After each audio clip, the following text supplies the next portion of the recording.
Jesús, que abra usted su Biblia. En el libro de Apocalipsis, capítulo número 19, yo voy a dar continuidad y espero conclusión también a el tema que dejé introducido hace una semana atrás. Apocalipsis, capítulo número 19, en el verso número 10. Usted se ubica juntamente conmigo. Le repito la cita, Apocalipsis 19:10, y vamos a leer la última parte para no sentir yo la inquietud de quedarme en otra parte. Dice la Escritura, si me das ahora ya retorno hasta donde yo te dé una indicación, por favor ahí, hermano Luis. ¿Tiene la cita, iglesia del Señor? Dice, pues el testimonio de Jesús es el espíritu de la profecía. Hermano, toda la profecía, desde el Génesis 3:15, todo el espíritu de la profecía es mostrarnos por fases y por etapas quién es Jesús. La Biblia dice, hermano, en Hebreos capítulo 4, si no recuerdo exactamente, es Hebreos, pero quizá el capítulo se me puede perder un poquito. Dice que el Señor no tiene principio de días ni final de vida, que no tiene padre, que no tiene madre y que permanece eternamente como sacerdote. Es decir, el Cristo glorioso que nosotros amamos, alabamos y bendecimos con todo nuestro corazón, no tuvo principio, porque Él es Dios. Él ya era eterno. No vino, hermano, para hacerse eterno, Él ya era eterno. Pero por razón del amor de Dios hacia la criatura, hacia el hombre caído en desgracia, hermano, yo creo que todos hemos sufrido alguna pérdida en alguna etapa de nuestra vida. Creo que todos, hermano, hemos conocido y conocemos el dolor de perder algo muy valioso, muy significativo para nosotros. Puede usted imaginarse, hermano, en una comparación abismal, por supuesto, pero solo para tener una idea, quizá un poco somera, de cómo el corazón del Padre se sintió cuando vio a su criatura, cuando vio a Adán, cuando vio su proyecto, cuando vio a aquel hombre que él había creado, hermano, con un propósito que iba más allá del huerto del Edén, y lo ve caído en desgracia. El corazón de Dios fue movido a misericordia. El corazón de Dios fue movido a compasión. Ahora, hermano, el Señor quiere rescatar al hombre, pero hay ciertas limitaciones, hay ciertas dificultades, ciertos obstáculos que deben salvarse. Porque Adán, hermano, no era solamente él como un ser humano, como una criatura, como un varón, sino que Adán era todo un proyecto de Dios. Y el diablo, hermano, es especialista en querer estorbar, en querer obstruir y detener siempre el proyecto de Dios. Usted mismo, hermano querido, es un proyecto de Dios. Ahora va a medio terminar, va a medio tueste, a medio avance. Pero sabe que la Biblia dice, en una promesa poderosa y una esperanza, hermano, que nos lleva más allá del horizonte de nuestro entendimiento, que el que comenzó la buena obra la va a perfeccionar. Entonces usted, hermano, y yo, por supuesto, estamos en un proceso de perfeccionamiento. Pero para podernos perfeccionar, primero tienen que ser identificadas nuestras imperfecciones. ¿Me explico? Porque no se puede perfeccionar lo que ya está perfecto. Entonces el Señor dice ahora la palabra, hermano, que Él principió una obra. Y esa obra, dice la misma palabra de Dios, el Señor la va a llevar hasta su culminación. Hermano, la culminación de la obra de Dios no es que uno sea parte de un ministerio. La culminación de la obra de Dios, hermano, no es que uno sea parte de la membresía de una congregación local. La culminación de la obra de Dios no es, hermano, que uno esté bajo la sombra o bajo la cobertura de una autoridad espiritual, como que si esa fuese la meta. La culminación de la obra de Dios, hermano, es cuando usted y yo tengamos la imagen de Cristo labrada en nuestro ser interior. Pero la imagen de Cristo no es una apariencia. La imagen de Cristo, hermano, es un carácter. Aquí quizá es importante hacer algunas aclaraciones que nos pueden llamar un poquito a confusión. Perdón, porque usted sabe que cuando alguna persona es muy temperamental, es muy visceral, se dice es que tiene mal carácter.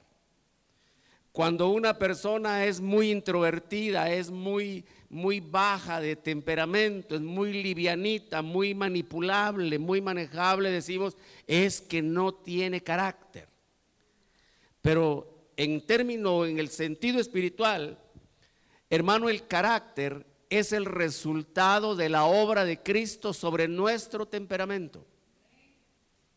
Y es muy interesante cuando nosotros vamos al círculo que el Señor Jesucristo escogió como discípulos directos, que más adelante se les llamó apóstoles, y ahora a la luz de la palabra, de la revelación del Nuevo Testamento, podemos decir, ellos fueron los apóstoles del Cordero, porque luego, hermanos, se abrió una camada de apóstoles, pero ya no eran parte de aquellos mismos 12, ¿verdad? Dentro de nuestra doctrina, hermano, nosotros creemos que hay ministerio apostólico, que no solamente los 12 del Cordero son o fueron los únicos apóstoles. Hermano, creo firmemente que hay, después de eso hay más apóstoles, y creo, hermano, que en este tiempo debe haber apóstoles en alguna parte del planeta. Pero debe haber, porque jamás, hermano, la obra de Dios se ha quedado sin sustento. Lo que sí también le puedo decir, querido hermano, de cara al sol, es que no todos los títulos apostólicos que usted oye o ve sean de Dios. Veía un video, hermano, que me hirió internamente. ¿Hasta dónde, hermano, ha llegado el abuso, los atropellos al evangelio, los excesos, la blasfemia? Hasta cierto punto exponer al ridículo la obra de Dios. Pero yo le he ido contando a usted, hermano, diferentes unciones que he visto representadas, hermano, ahí en las redes sociales donde uno ve circular toda esta información. La unción del zapatazo, la unción del chicle, la unción de la espuma, la unción de la leche y la miel, la unción de la saliva. Se pone el individuo y le escupe en la lengua a las ovejas. Pero ahora está la unción de las ovejas y las cabras. ¿Y en qué consiste? Que el pastor, entre comillas, provoca que las personas se comporten como ovejas y cabras. Literalmente se ponen como que estuvieran en 4 patas. Y empiezan todas a amontonarse en torno del pastor mientras él camina, micrófono en mano. Allá vienen, y de pronto de todos los segmentos de la gente que está oyendo el mensaje, vienen las personas gateando, a gatas. Hermano, con un comportamiento que al verlo así muy por encima, dice uno, lo que ahí hay es una terrible posesión demoníaca. ¿Todo por qué? Porque, hermano, está profetizado que el evangelio de Cristo será violentado. Nosotros, hermano, tenemos una responsabilidad muy grande en proyectar hacia afuera de los 4 muros de este espacio donde nos congregamos, que el evangelio de Cristo es otra cosa, que el evangelio de Cristo es salvación, que el evangelio de Cristo es restauración, que el evangelio de Cristo es regeneración, que el evangelio de Cristo es transformación de las personas. Entonces, cuando la palabra de Dios habla, hermano, de una obra que está iniciada, pero que va a llegar hasta su conclusión, es hasta que nosotros como cristianos hayamos desarrollado el carácter de Cristo. ¿Por qué se lo pongo en esos términos? Porque dice el texto, si lo leo ahora, literalmente de donde estamos ubicados, dice, el testimonio de Jesús es el espíritu de la profecía. ¿Por qué ha habido profecía? Hermano, la profecía ha sido necesaria siempre dentro del pueblo de Dios, porque la profecía le dice al pueblo de Dios hacia dónde dirigirse. La profecía le dice al pueblo de Dios hacia dónde se debe proyectar. De hecho, para que usted lo tenga como un punto de referencia, cuando usted lea su Biblia, hermano, cuando el pueblo de Israel se desviaba, entonces Dios levantaba un profeta. Nunca, hermano, Dios levantó un profeta para satisfacer el anhelo de alguna persona o su ego o qué sé yo, cualquier otra cosa. Sino que cuando el pueblo de Dios se salía del camino de Dios, Dios levantaba un profeta. Por esa razón, hermano, los profetas del Antiguo Testamento nunca fueron populares. Al contrario, siempre sufrieron persecución, siempre sufrieron asedio, siempre, hermano, fueron rechazados. Su palabra fue rechazada. Por eso usted encuentra en el capítulo número 9 del libro del profeta Daniel, cuando Daniel, hermano, está haciendo un acto de contrición delante de Dios, cuando Daniel ha entendido que sobre Israel ha venido la mano pesada de Dios para zarandearlos, dice Daniel: Señor, este mal, esta maldición nos ha venido porque nos apartamos de tus caminos. Ni nuestros padres, ni nosotros, ni nuestros príncipes, ni nuestros sacerdotes hicieron caso a tu palabra. Desoímos a tus profetas y el resultado es esta cautividad en la que ahora estamos. Hermano, hay dos figuras muy representativas en la palabra de Dios. Y el Señor estableció en la tierra de Canaán cuando Israel entró a tomar posesión de la tierra, y el Señor, hermano, levantó dos lugares de oración: el monte Ebal y el monte Gerizim. Pero dijo Dios: cuando ores desde este monte, el monte Ebal, lo que habrá será maldición. Pero cuando ores desde el monte Gerizim, lo que habrá será bendición de Dios. Yo le hago una aplicación, hermano, y veo al monte Ebal como la desobediencia y al monte Gerizim como el monte de la obediencia. Pero a veces hay hijos de Dios que andan en desobediencia y levantan sus manos orando a Dios. Andan en malos pasos, andan en malos caminos, andan en mal testimonio, pero levantan sus manos para orar y pedir a Dios. Quieren bendición de Dios, quieren el auxilio de Dios, pero están levantando sus manos desde el monte Ebal. Pero cuando el pueblo de Dios levanta sus manos desde el monte Gerizim, allí se derrama la gracia y la misericordia de Dios. ¿Me explico? Pero, hermano, para eso hay que subir al monte.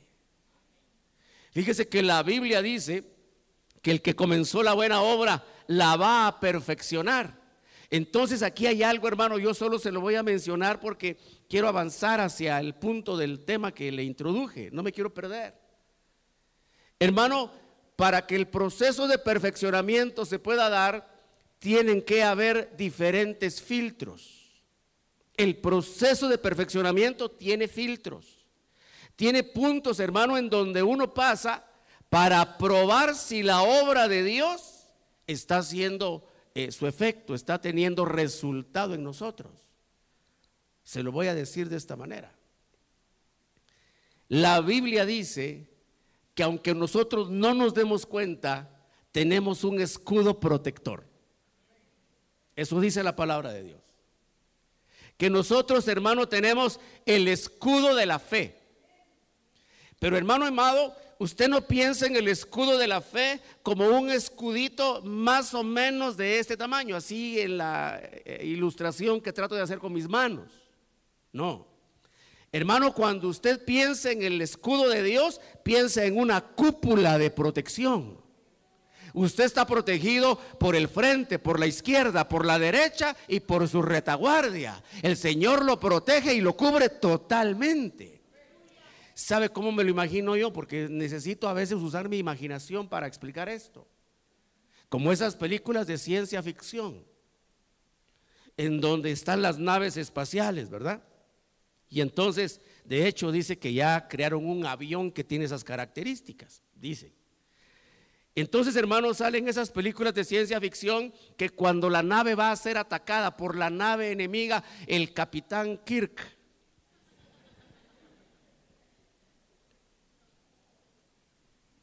hermano, estamos hablando de los años 70. Dice el capitán: activen el escudo de protección. Y entonces la teniente Okura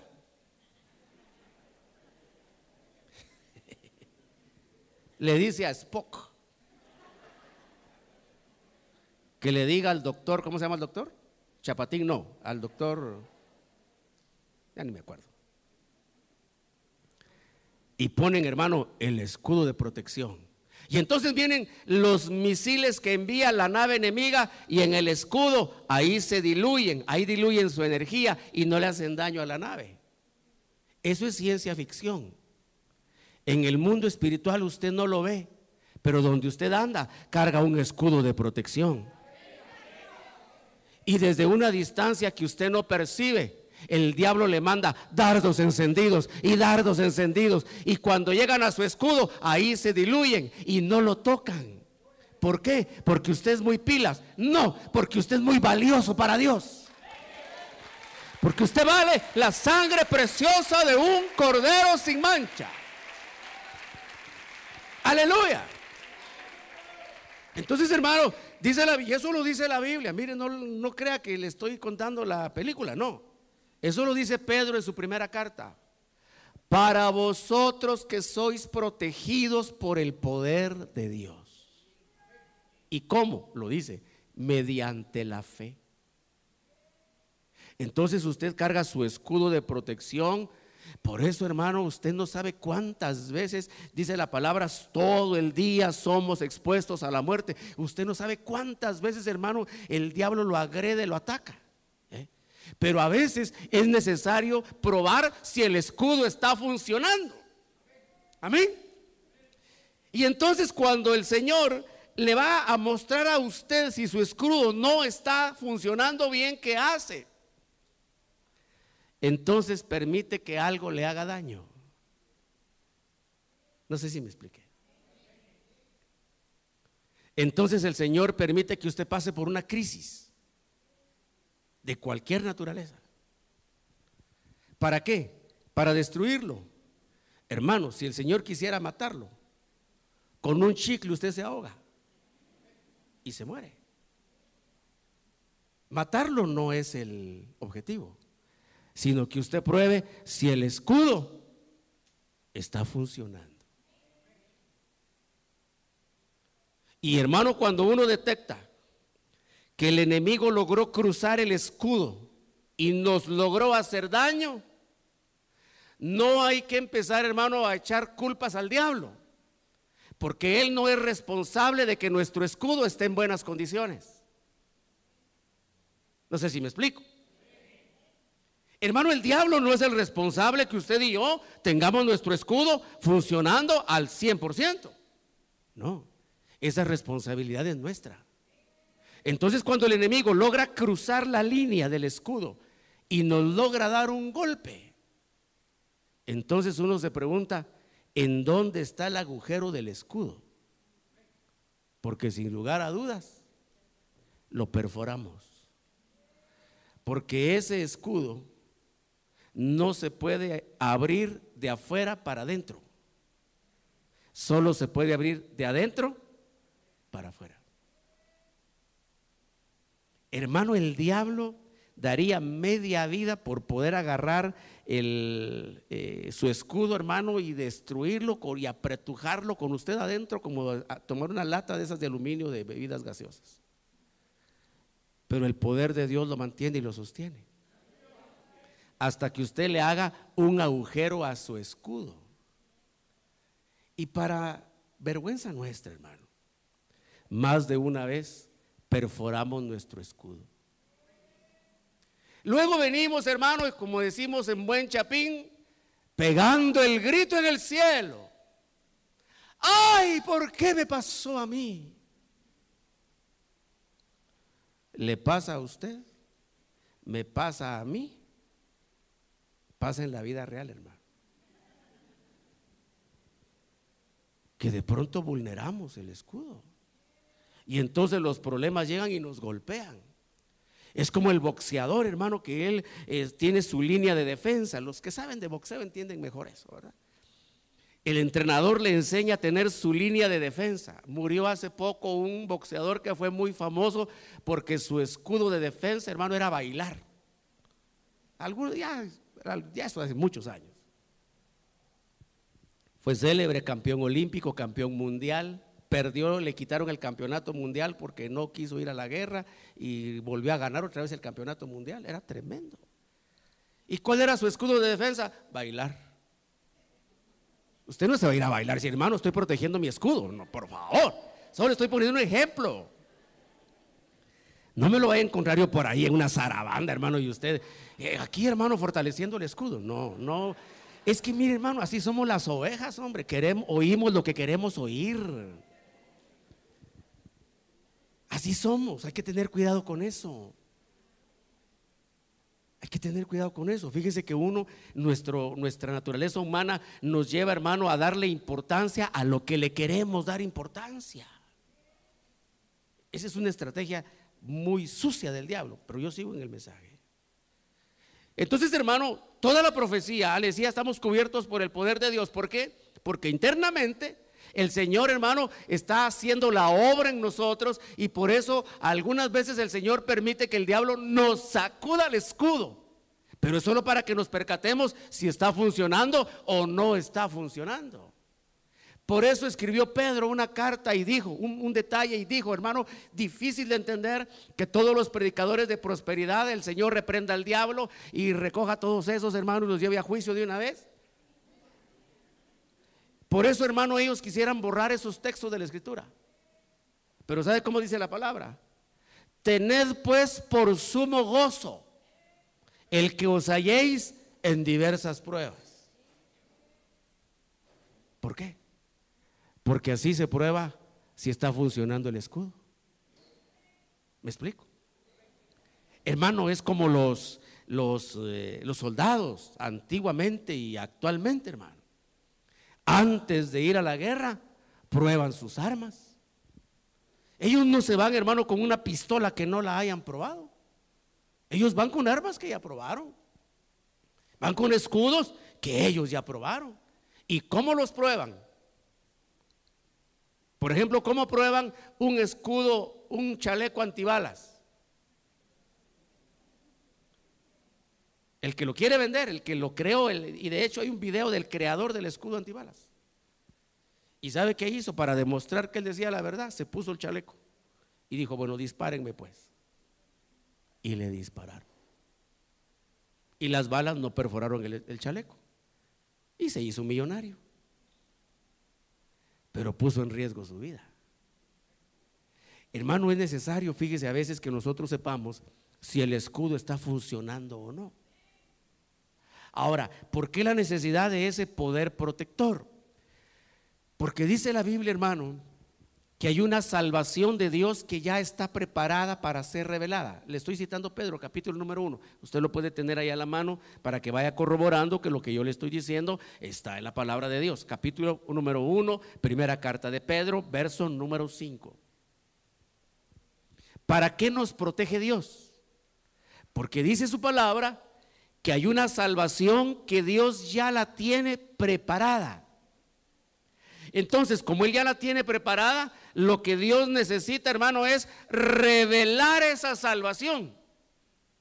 Pero para que esa salvación pueda ser revelada, Dios tiene que, hermano, hacer un trabajo muy profundo, tiene que hacer un trabajo de desarrollo, tiene que hacer un trabajo de llamamiento, de designación y elección ministerial, de capacitación ministerial.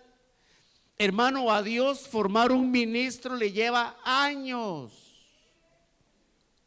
No es como las sopas instantáneas que se le echa el agua hirviendo, hermano, y le salen unos camarones jumbo, hermano, enormes, porque estaban todos deshidratados allá adentro. Así no son los ministerios. Hermano, Dios invierte años, Dios invierte recursos para formar un ministro. ¿Para qué? Para poder enviar el mensaje que Él quiere enviar a su pueblo. Por eso dice la palabra, el espíritu de la profecía es dar testimonio de Jesús. Desde el Génesis 3:15 hasta el libro de Apocalipsis. Solo que, hermano, ese testimonio, como le dije en un principio, ahora empiezo a unir diferentes pensamientos que he ido dejando dispersos a lo largo de la exposición. Hermano, antiguamente había que dar testimonio por profecía acerca de Cristo, pero de un Cristo que no se había encarnado.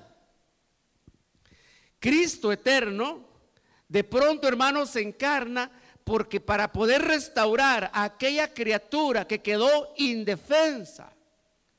Le voy a poner como ejemplo el huerto del Edén. Hermano, el huerto del Edén era, no se me ocurre un término, impenetrable. Usted va a la Escritura y va a encontrar evidencia bíblica de criaturas en torno al huerto, pero era impenetrable, porque era el resguardo de Adán y de Eva, que eran un proyecto de Dios. Entonces la serpiente se acercó, pero la serpiente no entró al huerto. ¿Qué fue lo que hizo? Provocar que Eva abriera una fisura. Y cuando Eva abrió la fisura, usted conoce el resto de la historia. Pero estaban bajo resguardo, cubiertos por el poder protector de Dios. Entonces, hermano, hay muchas cosas que arreglar. El Señor se llena de misericordia. Hermano, Él ve a su criatura caída en desgracia. Dios no lo había creado para eso. Hermano amado, en el nombre de Jesús le digo con todo mi corazón, Dios a usted no lo salvó para que se quede en la gran tribulación. Dios a usted lo salvó para que se vaya en el arrebatamiento de los santos, el arrebatamiento de los justos. Hermano, Dios dio todo para que usted se salve de esa ira venidera. Pero de usted depende, hermano. Hermano, Dios a usted lo salvó para que vea a sus hijos bendecidos por el Señor, no para que los vea corrompidos y perdidos en el mundo. Por eso le decía la semana pasada, hermano, los adultos, ya seamos padres de familia, autoridades espirituales, somos responsables de qué permitimos a las generaciones más jóvenes. Porque ahí está el mundo, hermano, haciendo un trabajo de absorción como una ventosa, con una fuerza enorme, tratando de arrancar. Y le voy a decir algo, el diablo no va a descansar, hermano, hasta que lo saque a usted, si es que lo logra. Pero ese es su trabajo, no adentro de su escudo, fuera de su escudo. Porque cuando usted queda fuera del escudo que lo protege, hermano, ahí sí ya no hay nada que garantice su integridad espiritual. Ahora, hermano, Dios quiere ayudar al hombre, Dios quiere salvar al hombre. El hombre está en desdicha, no es ese el proyecto de Dios, pero ¿cómo es la manera de salvarlo? Entonces, Cristo eterno, le fue hecha una pregunta de parte del Padre: ¿irías tú a rescatar al hombre que está caído? Y Cristo dijo: sí. Yo iré. Yo iré. Por eso dice la Escritura, Él estaba preparado para ser inmolado desde antes de la fundación del mundo. Pero para poderlo salvar, el castigo que es para Él tiene que caer sobre ti. Precio. Pero si el castigo cae sobre ti y tú lo logras salvar, mira dónde lo voy a colocar. Y dijo Cristo: vale la pena el riesgo, vale la pena el sacrificio. Y 4000 años después, Cristo entró en el mundo. El eterno entraba en el tiempo, porque en el ámbito donde Cristo estaba no hay tiempo. Eso es, hermano, lo que en alguna medida la palabra del Señor le llama el kairos de Dios, el tiempo de Dios. Ahí, hermano, donde no hay reloj como el nuestro. Para las hermanas amadas, ahí uno no envejece. Adán no envejecía en el huerto. A Eva no le salieron patas de gallo. Y no necesitaba concha nácar, ni baba de caracol, ni aloe vera en los párpados. Miren, le estoy dando recetas. ¿Sí me explico, hermano? Entonces, ¿cuál es el espíritu de la profecía? Desde que existe el plan de salvación, el espíritu de la profecía es, hermano, dar testimonio de Cristo, el que habría de venir a salvar al mundo, el que habría de venir a salvar al hombre. Cuando Dios puso la ruta de la salvación, hermano, Israel frecuentemente tropezaba, frecuentemente se salía del camino de Dios. ¿Por qué? Porque vulneraban su escudo de protección. Y entonces, ¿qué sucedía? Cuando Israel se empezaba a desviar, entonces Dios levantaba un profeta. Por eso, hermano, ningún profeta del Antiguo Testamento fue popular. Por eso el mismo Señor Jesucristo dijo, es que no hay profeta, dijo, sino en su propia tierra. ¿Por qué? Algunos murieron aserrados, otros murieron prisioneros, otros murieron apedreados, hermanos, diferentes formas de muerte, los entregaron a las fieras, hermanos, murieron muchos de ellos de diferentes maneras. Pero dice la Escritura, ellos prefirieron ese tipo de muerte con tal de alcanzar la promesa de Dios. Hermano, nunca la profecía ha sido para lo que hoy se mal utiliza. Para exaltar personas, para hablar de prosperidad, para hablar de grandes logros, para hablar de grandes éxitos. Ese no es el espíritu de la profecía. El espíritu de la profecía es dar testimonio de Jesús. Aquí hay que hablar, hermano, y hacer la separación. Una cosa es el ministerio profético y otra cosa es el don de profecía. De alguna manera están en la misma línea, porque son equipamientos de discernimiento espiritual. Pero cuando hay don de profecía, la persona que da don de profecía no es profeta, solo tiene don de profecía. ¿Me explico? Existe el ministerio primario como ministerio profético, pero ¿cuál es su función? Exactamente la misma que tuvo en el primer pacto. Hermano, decirle al pueblo de Dios cuál es la dirección correcta. Si va caminando en el sentido correcto, si está haciendo lo que debe hacer, o si se está apartando, o si se está desviando. Pero hermano amado, usted sabe perfectamente que a uno lo que más mal le cae es que le digan lo que hace mal. Hermano, uno se pone todo molesto, ¿verdad? Cuando le señalan sus errores. A la iglesia no le gusta que le digan en qué se equivoca. A la iglesia le gusta nada más oír, hermano, de cosas muy entusiastas, muy optimistas. No sé si me doy a entender. Mire, esto tiene que ver, hermano, con algo que se está moviendo en el ambiente y está metido dentro de la iglesia cristiana, que es ese evangelio optimista, ese evangelio del entusiasmo, le llamo yo, ¿verdad? Ese de pensamiento positivo, ¿verdad? Que lo que hace es confundir. Hermano, la iglesia de Cristo, la iglesia del arrebatamiento, se va a ir en un silencio tan grande que nadie se va a percatar que la iglesia ya se fue. Yo le decía a los hermanos discipuladores el día lunes que tengo reunión con ellos: hermano, ¿será que al día siguiente, supongamos que el arrebatamiento es sábado, un día sábado, será que el día domingo va a haber culto? ¿Qué piensa usted? El día sábado se fue la iglesia arrebatada. ¿Será que el día domingo va a haber culto? Sí. ¿Irá a haber predicador?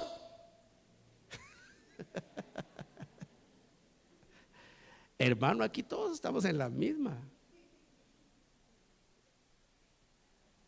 Tal vez va a entrar alguien, hermano, al salón, va a decir, qué raro.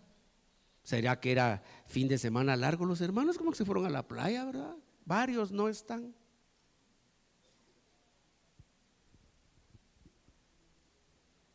¿Ir a ver alabanza? También. ¿Irán a ver ujieres? También. ¿Irán a ver ancianos? ¿Se irá a recoger ofrenda? Sí. Solo se diluyó ahí el grupo, algo pasó. Imperceptible. La iglesia se fue. Que nosotros estemos hoy aquí no quiere decir que el arrebatamiento no ha sido ya. ¿O cree usted que el Señor se va a ir sin usted porque no puede vivir el Señor sin usted? Que usted es piedra fundamental. No, hermano. Por eso mire qué importante. Viene ahora el ángel que está hablando. Porque este es Dios hablando por el ángel a Juan y le dijo, mira Juan, el espíritu de la profecía es el testimonio de Jesús. Pero hoy en día, hermano, usted sabe que hay un Jesús moviéndose, entre comillas, del lado de las tinieblas y un Jesús del lado de la luz. Lo que voy a decir ahora, hermano, lo digo como alguien que vivió eso. No con un afán de crítica, no con un afán de señalamiento, o sea, lejos de mí tal intención, hermano, pero es algo que yo vi. Yo se lo he dicho quizá en algunas veces anteriores. Hermano, yo vi a hablar en lenguas en el lado de las tinieblas.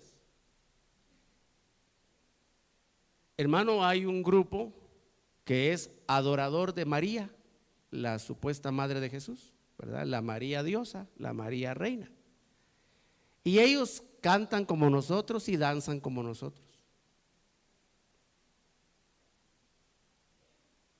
Cantan los mismos cantos. Y están en sus reuniones y están danzando. Entonces no es asunto ni de música, ni de cantos, ni de danzas. Es asunto de espíritu. Testimonio de Jesús. Hermano, eso yo lo vi. Si de ahí me sacó a mí el Señor. Y yo también pensé que estaba en la verdad.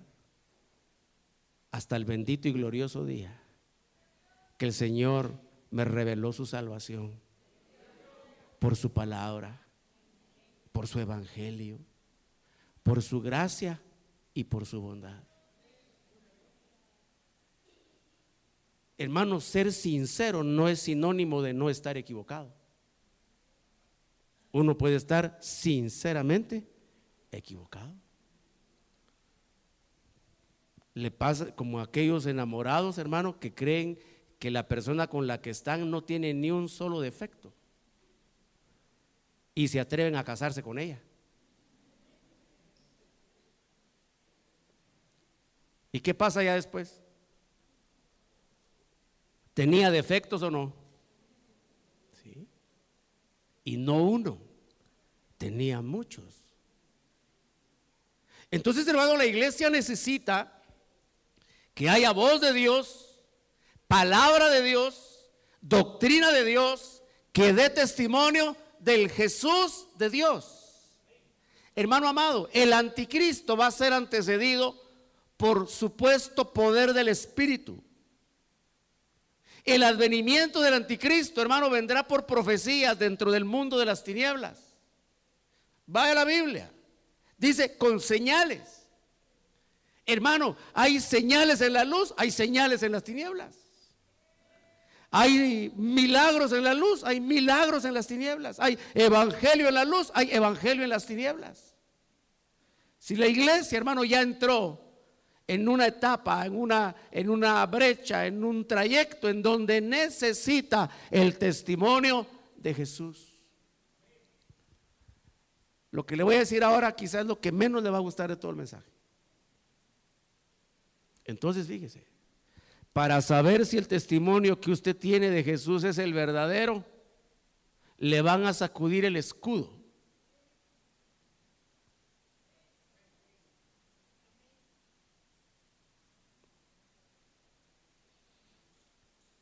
Dice la Biblia, le dijo el Señor a Pedro: Pedro, ven para acá. Satanás vino, me vino a hablar y vino a pedir permiso para zarandearte.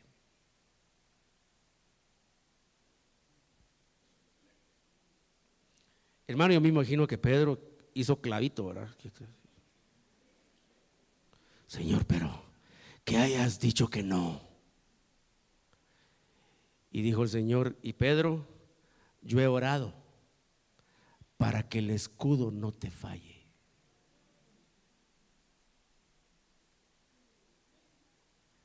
Oiga las palabras, así está en la Biblia: para que la fe no te falle.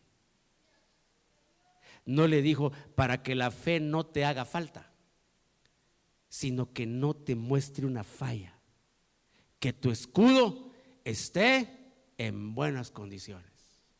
Le pregunto a usted, hermano querido, ¿le falló el escudo a Pedro?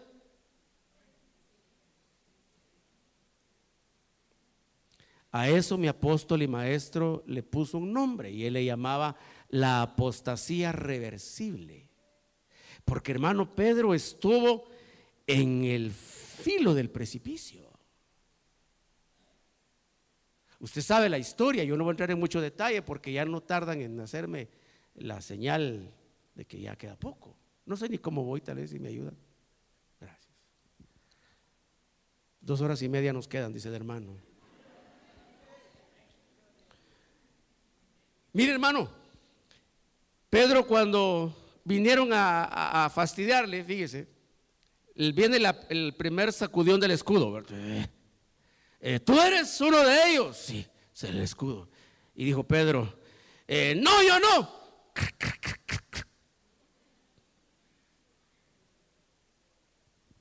Pasó otro tiempo, se acerca otra vez la persona.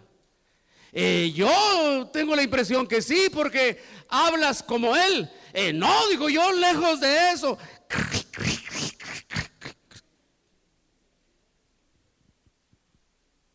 Se vuelve a acercar otra vez la persona. Pedro, yo te vi con él, tú estabas con él y tu manera de hablar te delata. Y Pedro empezó a decir palabrotas. Y cuando empezó a decir palabrotas, se quebró. Hermano amado, ¿cuántas sacudidas aguanta usted? Usted no sabe. Nadie puede decir: aquí, diablo, déjate venir porque aquí estoy yo, hermano.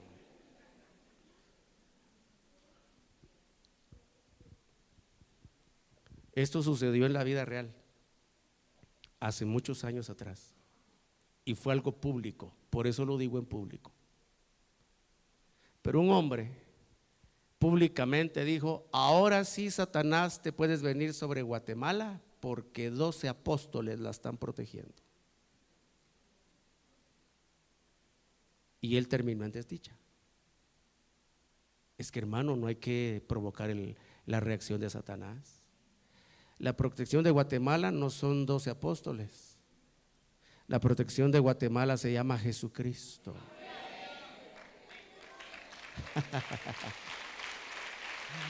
¡Y a su nombre!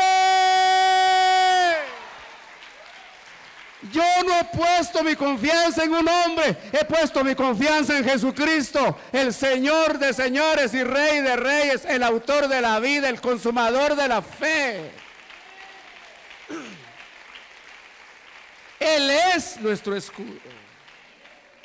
No un hombre, no una criatura. Es Jesucristo, hermano. Hermano, a la tercera zaranda, y le estoy citando palabras textuales de la Biblia.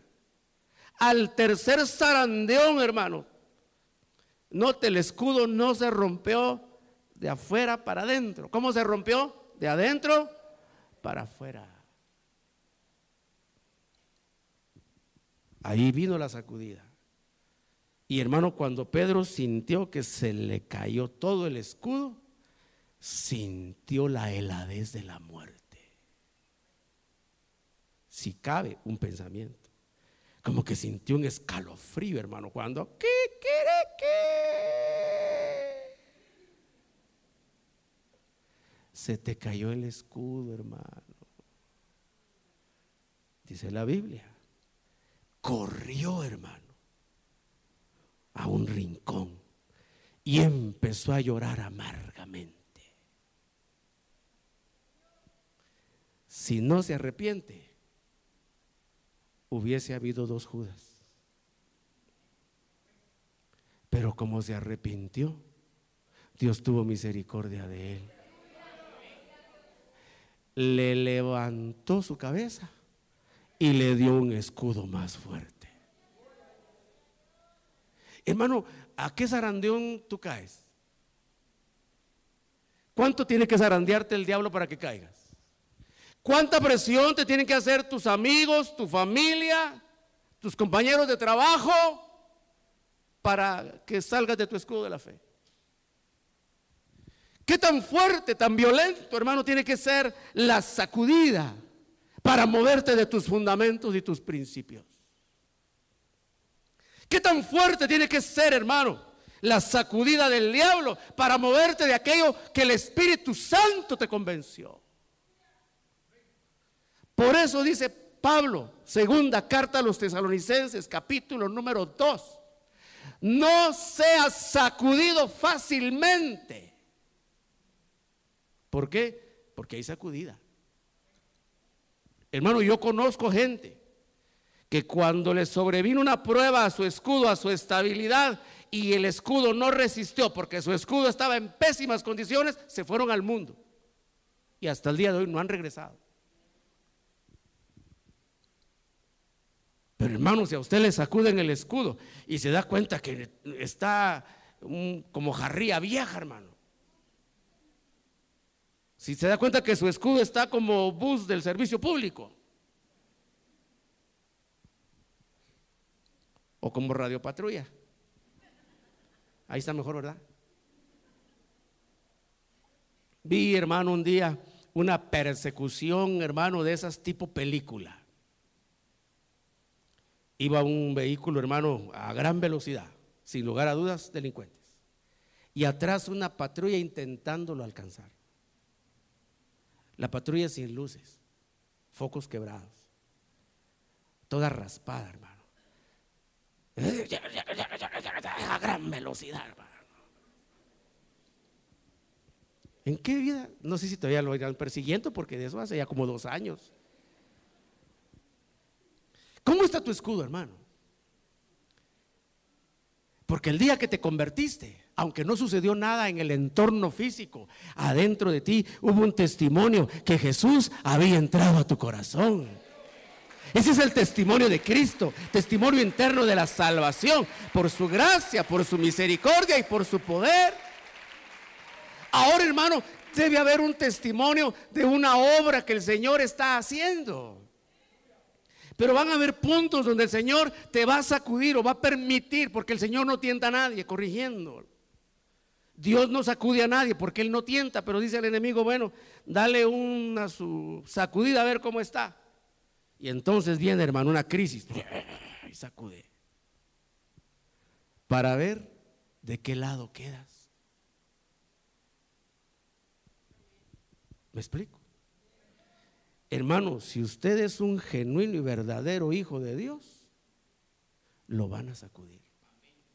La iglesia del arrebatamiento va a ser sacudida. cuando se acercó Pedro, eso previo a lo que le estoy describiendo antes, cuando vino Pedro, hermano, y le dijo: Señor, yo mi vida voy a poner por ti, eso no te va a suceder, y todas aquellas buenas intenciones de Pedro. Hermano, las buenas intenciones, los buenos sentimientos son más peligrosos que los pecados. Los buenos sentimientos hacen más daño que el pecado. Por eso, con eso no le estoy diciendo que se vaya a pecar, no me vaya a malinterpretar. El pastor dijo que los sentimientos, entonces mejor peco con libertad, ¿verdad? Porque los sentimientos, no, solo estoy diciendo, hacen más daño. Hermano, cuando viene Pedro a ofrecer solidaridad hasta el final, dijo el Señor: herirán al pastor y se dispersarán las ovejas. Hermano, yo le pregunto, ¿Cristo fue sacudido por el diablo? Hermano, Cristo no lloró por los insultos, Cristo no lloró por las ofensas, Él sabía que eso era necesario. Cristo no lloró por los escupitajos, Cristo no lloró por el rechazo de la gente. ¿Sabe por qué lloró? Cuando sintió que la presencia de Dios no estaba con Él. Estaba acostumbrado a 24 horas de comunión perfecta con el Padre, 24 horas de oración, hermano, esa era su vida. Pero cuando el diablo los zarandeaba, ahí está el capítulo 4 de Lucas, la tentación en el desierto. Él inmediatamente sentía la fortaleza de Dios, porque hay de aquel que cuando caiga no haya nadie que lo sostenga. Y entonces él sentía esa comunión, eso lo mantenía en pie. Pero cuando vino la última zaranda, el último remesón del diablo, sintió Cristo que el Padre lo había dejado solo. Por eso lloró. En cambio uno llora, hermano, ¿por qué llora? Uno llora a veces porque se encaprichó con algo y no lo tiene, porque quería esto, porque le pasó lo otro. Hermano amado, la iglesia antes de ser arrebatada va a ser zarandeada. El Señor solo se va a llevar escudos fuertes. Pero aquel que lleva la chapa y la llave del escudo, porque todo lo demás se lo despedazó el diablo, no se va a ir, hermano. Señor, pues mira que está la llave. Toda la profecía, querido hermano, toda la profecía es dar testimonio de Jesús. Por eso dice, el espíritu de la profecía. Dice la Biblia, usted me acompaña ahora al capítulo número 1 de la primera carta del apóstol Pedro. Verso número 10. Aleluya. Verso 10. Quiero que ubique su cita. ¿Tiene la cita, iglesia? Iglesia de Cristo, iglesia adoradora. ¿Cuántos quieren derramar sus lágrimas a los pies de Cristo, hermano? Su vida a los pies del Señor. Tenemos que subir el nivel de adoración, hermano. Tenemos que subirlo. He estado hablando con los hermanos de la alabanza, grupal e individualmente, hermano, para dar algunas instrucciones. Verso 10, acerca de esta salvación. ¿De qué salvación? Esta salvación en la que estamos nosotros, que tiene un principio y debe tener un final. Amén. Hermano, esta salvación tiene un principio y tiene un final. Usted entró a esta salvación no por inteligente, no por sabio, no por rico, no por bonito, no por patojo. Usted entró a esta salvación por la gracia y misericordia de Dios, que le reveló que había una salvación. Porque usted y yo, hermano, andábamos muertos en delitos y pecados, hermano, haciendo de nuestras vidas un desastre. Hicimos y deshicimos, hermano, hicimos cosas vergonzosas, cosas horribles que, gloria a Dios, ya están sepultadas en el fondo del mar por la gracia del Señor. Amén. Pero en ese camino de perdición, el Espíritu Santo nos llevó, hermano, a un lugar en donde oímos palabra de Dios, y la palabra nos reveló la salvación, y entramos a esa salvación tan grande. Amén, aleluya, bendito sea el Señor. Somos salvos por revelación.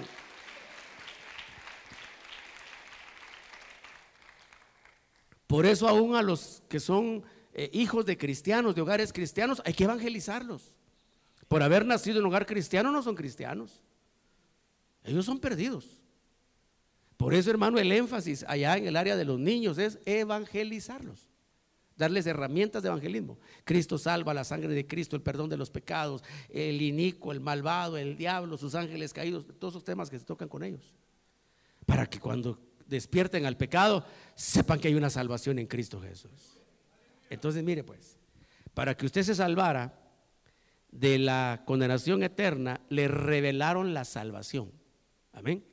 Y le hablaron, le evangelizaron, de pronto usted le fue revelado Cristo como Salvador, lo aceptó y ahora es salvo. Amén. Bueno, dice la Biblia, verso 5, voy a conectar los dos versos, el 5, el 10, el 11 y el 12. Dice que sois protegidos por el poder de Dios mediante la fe para la salvación que está preparada para ser revelada. ¿Cuándo? En el último tiempo. Entonces, esta no es la salvación por la puerta que usted entró a ser salvo, sino esta es, hermano, ¿por qué puerta usted se va a ir de este mundo? ¿O se quiere quedar en el mundo? Hermano, el mundo está insoportable. El mundo está horrible, hermano. El ambiente cargado, una pesadez espiritual. Mire usted, hermano, todas esas mortandades que se están dando. Hermano, uno se va acostumbrando de manera equivocada, creo yo, a lo que pasa. Pero vea esas noticias, hermano, de niños recién nacidos que los encuentran tirados en los basureros, tirados en las banquetas. Hermano, niños recién nacidos abandonados en cajas, niños de meses, niños de años. Circuló una noticia aquí por la Avenida de las Américas, una niñita, creo que de 2 años, la fueron a dejar ahí, hermano, y la dejaron abandonada. Y la pobre niña toda desorientada. ¿Para dónde toma un niño de 2 años?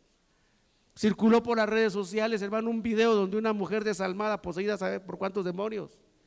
Agarrando a patadas a un niño de 4 años, hermano. La sociedad está descompuesta, el mundo está descompuesto. El mundo necesita a Cristo. El mundo necesita oír la salvación. ¿Se puede usted imaginar cómo va a quedar el alma de ese niño de 4 años? Hermano, tiene la edad de mi nieto. Y yo a él lo embadurno de besos. Y hermano, pensar en un niñito de esa edad, sus alcances cortos, su necesidad de amor, su necesidad de cariño, de abrazos, de protección, de quien le debe amar, y que lo agarra a golpes, hermano. El mundo está mal. Pues de ahí nos sacó el Señor. Y de ahí nos tenemos que ir, hermano, ese glorioso día. Decía un corito, cuán gloriosa será la mañana. No va a ser de mañana, pero el corito está bonito. Me explico, hermano. Una salvación preparada ¿para cuándo? El último tiempo. Entonces, esta es la salvación que nos dice por dónde nos vamos a ir. ¿Cuántos se quieren ir ya con el Señor? ¿Cuántos se quieren ir ya con el Señor? Mire, no todos están convencidos, porque todavía tienen algunos la esperanza de ir al mundial, hermano. Dice la Biblia, verso 10, acerca de esta salvación, ¿cuál? La del último tiempo. Acerca de esta salvación, los profetas que profetizaron de la gracia que vendría a vosotros, diligentemente inquirieron, indagaron, procurando saber de qué persona o tiempo indicaba quién. Cristo adentro de ellos. Les decía el Espíritu de Cristo adentro a los profetas: habla, abre tu boca y habla. Hay una salvación, hay una salvación, hay una salvación. Hay una forma extraordinaria de salvación. Y los profetas decían: pero ¿para quién? ¿Quién es? ¿Para quién? Y pensaron que era para ellos. Hasta que quizá un día, hermano, en una imagen, una visión, un éxtasis, no lo sé, porque ese es el lenguaje profético: visiones, éxtasis, sueños. Quizá, hermano, en una visión, en un éxtasis, Dios le mostró al profeta como que hubiera aparecido una cámara aquí arriba, mire, y le dijo: mira esos. Señor, pero esos qué raros, dijo el profeta. Déjalo raros, mira lo feo, dijo. Y así, mire, le dijo: ¿ves esos? Sí, dijo el profeta, para ellos es. Para ellos es. Para ellos la tengo preparada. Para ellos ha sido preparada esa salvación del último tiempo, hermano. Aleluya, bendito sea su glorioso nombre. Pero mire, ¿quién estaba dando testimonio? El Espíritu de Cristo. Y usted, querido hermano, si usted es salvo, nacido de nuevo, convertido genuinamente a Cristo, usted tiene el Espíritu de Cristo y tiene al Espíritu Santo. Y eso le da testimonio que usted es un hijo de Dios. Dice la Biblia, el espíritu de la profecía es dar testimonio de Jesús. Pero usted sabe que Jesús, como le dije antes, hermano, tiene una preexistencia, luego tiene un episodio terrenal, episodio temporal que duró 33 años y medio, y luego Cristo, hermano, regresó a la eternidad glorioso. ¿Me explico? Y la iglesia va a ir a ser el complemento de la gloria de Cristo. En este momento la gloria de Cristo es parcial. ¿Por qué? Porque usted y yo no hemos llegado. Usted dirá, hermano, pero sí, no hemos llegado. Porque nosotros, dice la Biblia, somos la gloria de Cristo. Amén. Le cuesta creerlo y lo entiendo. Porque cuando usted piensa que usted es la gloria de Cristo y mira su escudo más rajado que cascarón de carnaval, tiene razón en dudar. Pero el Espíritu Santo nos va a ir trabajando y nos va a ir ajustando al tiempo de Dios. Amén. Me he dado a entender, hermano, de una ofrenda de palmas, usted por favor, al nombre maravilloso de Jesús.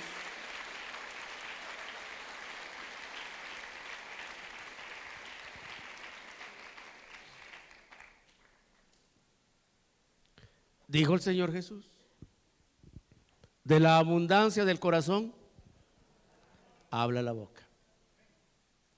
Por eso, hermano, para conocer a una persona hay que oírla de qué habla y cómo habla. ¿Me explico? Porque está sacando de lo que tiene en su corazón. Llegó un pastor joven a donde un ministro viejo, y le dice el pastor joven a este ministro viejo: hermano, estoy afligido porque se me acabó el mensaje, ya no sé de qué predicar. Imagínese un pastor que diga eso.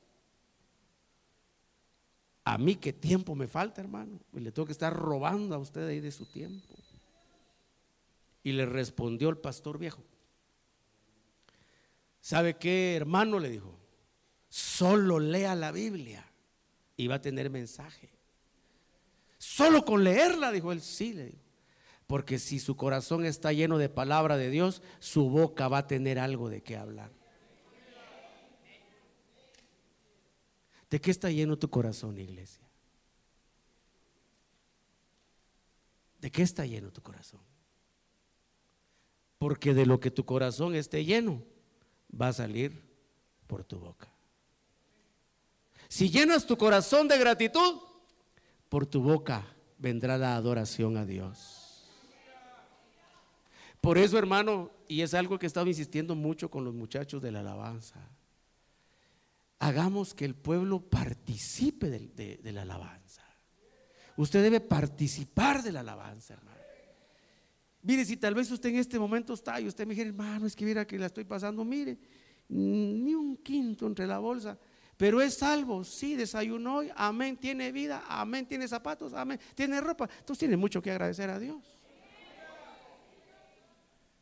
Hermano, solo con el hecho de estar aquí y no estar en la cama de un hospital o detrás de las rejas de una cárcel, ¿no le parece suficiente para ser agradecidos con Dios? Aleluya.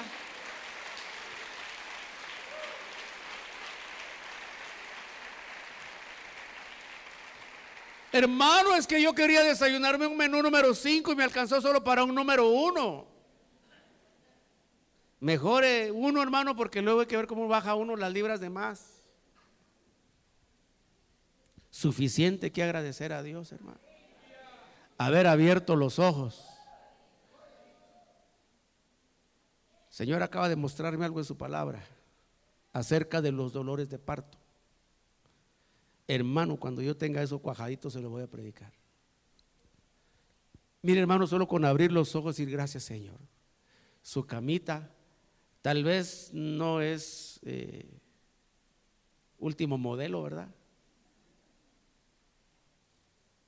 Pero estaba en su casa, estaba abrigadito, y se levantó y lo estaba esperando ahí su platito de mosh. Usted come poco en su desayuno, entonces su platito de mosh, sus 2 huevitos estrellados, sus frijolitos, sus franceses, su panito dulce, ¿verdad? Porque livianito, porque usted quiere danzar en la iglesia.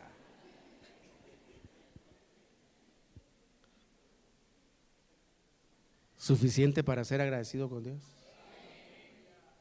que todavía no ha sido juzgado ni enviado a ningún separo espiritual. Fíjese que cuando Dios ve al hombre, hermano, directo al infierno, cuando los ángeles se rebelaron, Dios construyó el infierno. Hasta antes del reino angélico el infierno no existía. Hasta antes de la caída de Luzbel con todos sus ángeles, el infierno no existía. Pero cuando cayó Luzbel y con él sus ángeles, dijo Dios: ¿y a estos dónde los voy a destruir? Y entonces Dios construyó el infierno. Eso lo dice la Biblia, para Luzbel y sus ángeles. Pero luego dijo el Señor: antes de echarlos allí, a ese fuego eterno, vamos a hacer un juicio. Y entonces construyó prisiones, se llaman prisiones eternas, que están aquí abajo de la tierra. Y entonces el Señor encerró, hermano, en esas prisiones a los ángeles más terribles, los más desalmados, los peores están ahí confinados, no están libres. Y a los ángeles caídos, pero los no tan mala onda como se dice, ¿no? A esos los dejó libres, imagínense. Y a uno le parece eso terrible y son los menos desalmados. Cuando Dios ve al hombre ir hacia un lugar que Dios no había construido para él, entonces pensó en cómo salvarlo. Por eso, hermano, cuando usted venía cayendo directo hacia el infierno, se cruzó Cristo en su camino para recogerlo. Aleluya. Bendita su gracia, bendita su misericordia. Y evitó que usted siguiera cayendo. Hermano amado, si Él lo detuvo aquí, ¿por qué usted quiere seguirse desbarrancando? ¿Verdad que somos un poquito chifladitos? Y ahí estamos, hermano, complicándonos por cualquier cosa. Hermano, qué necesidad hay que en los hogares la persona de Jesucristo tenga el control 100%. Él evitando que uno se hunda y uno, hermano, solito de su mano, echándose los clavaditos, hermano, para ver dónde cae. Por eso le preguntaba: ¿cuántos zarandiones cree que aguanta su escudo, el suyo? Mejor ni intentar uno, hermano. No vaya a ser que se le resquebraje y colorín colorado, este cristiano se ha acabado. ¿En dónde somos fuertes? Cuando somos débiles, dice la palabra. ¿Y en dónde somos débiles? Cuando estamos en la mano del Señor. Hermano, deje que el Señor Jesucristo siga trabajando su vida. Deje que el Espíritu Santo lo siga trabajando. Y cada día, hermano, lea su Biblia. Insisto, lea su Biblia, hermano. Devórese su Biblia de pasta a pasta. Léala. Y cada vez que usted la lea va a encontrar testimonio de Jesús. ¿De quién es Jesús? Aquí no está prohibido leer la Biblia. Aquí, hermano, usted debe leer la palabra de Dios. ¿Me explico? Para que el Espíritu le muestre quién es Jesús. Le vaya revelando a ese Cristo glorioso. Amén y amén. Hermano, nosotros como iglesia necesitamos crecer más en la adoración. Es decir, la rendición, aprender, hermano, a derramarnos delante del Señor. A veces uno trae muchos complejos del mundo, uno viene muy hermético, muy encuadrado, muy afectado quizá por otras cosas, y entonces como que uno está prejuicioso, hermano. Se lo digo por experiencia personal. Hermano, a mí me llevó, no voy a decir mucho, me llevó un X tiempo tener la libertad de levantar mis manos. Yo veía a los hermanos en la iglesia donde me congregué desde que me convertí. Veía a los hermanos que levantaban sus manos y levantaban sus manos y derramaban sus lágrimas. Y yo decía, ¿por qué yo no puedo? Porque a mí no me sale. Y empecé haciendo así, mire, solo así. Y a un día hice así. Y a otro día hice así. Hasta que tuve la libertad de levantar las manos. ¿Sabe por qué? Porque yo pensaba que se iban a reír de mí. Que si cuando levanté las manos, hermano, vi que nadie me puso coco. Y dije yo, pero ve qué tontito he sido. Tanto tiempo deseando levantar las manos y pensando que se iban a reír de mí, no lo hacía. Y entonces me puse a llorar. Y aprendí a llorar en el culto. Amén. Porque uno viene muy empacado. Uno viene muy empacado, hermano. Y no, uno debe ir aprendiendo. Pero la iglesia tiene que saber derramar su alma. Usted baja su cuerpo para que su alma se eleve. ¿Me explico? Hermano, uno no alaba a Dios con todos los problemas que tiene. Si los problemas los sabe Dios. La alabanza no es papito. Y acuérdate, Señor, que hoy quiero almorzar pollo, Señor. Y no.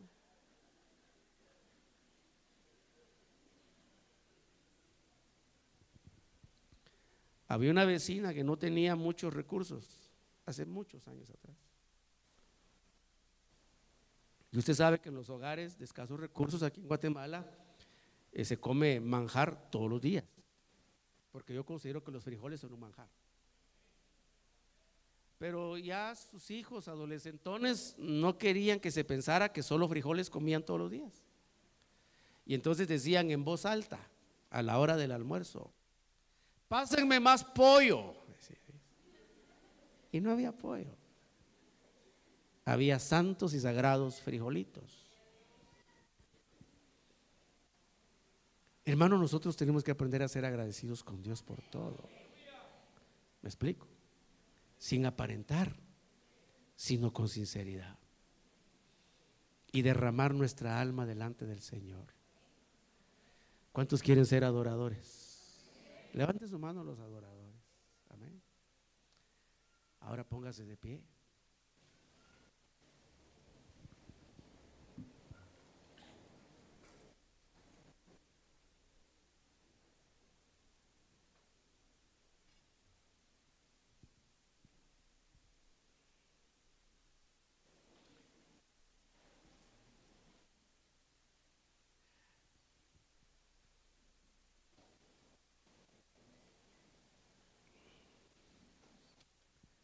Cuando usted levanta sus manos, hermano, es una expresión de que su alma también la está elevando a Dios.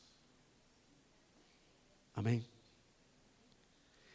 No es moda, no es denominación, no. Hermano, la adoración es una expresión de un pueblo agradecido con su Dios.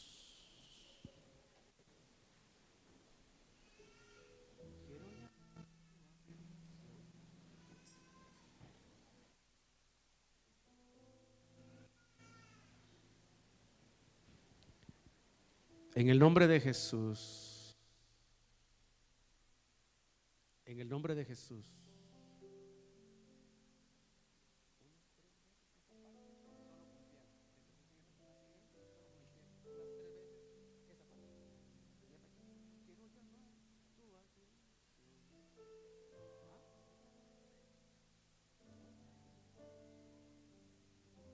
Levanta tu corazón, levanta tu alma, iglesia.